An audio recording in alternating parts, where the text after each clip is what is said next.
मुंबई अहमदाबाद महामार्गाच्या दुरावस्थेबाबत नागरिकांमध्ये प्रचंड रोष असताना आता सामाजिक संस्थाही आपला रोष व्यक्त करू लागल्या आहेत. सामाजिक संघटनांच्या माध्यमातून रविवारी महामार्गावर मानवी साखळी आंदोलन करण्यात आलं.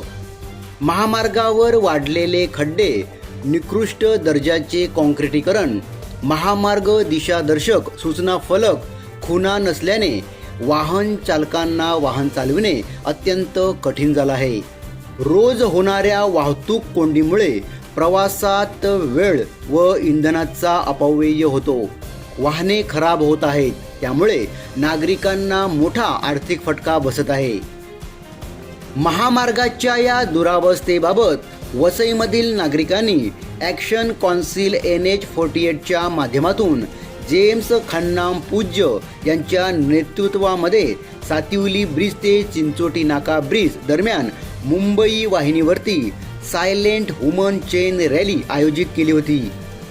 या मानवी साखळीद्वारे महामार्ग प्राधिकरणाला जाब विचारत आंदोलन करण्यात आलं. त्यामध्ये 200 ते 250 नागरिकांनी सहभाग घेतला होता. शांततेत महामार्गाच्या बाजूला उभे राहून महामार्गाच्या स्थितीबाबत फलक दाखवून त्यांनी आपला रोष व्यक्त केला.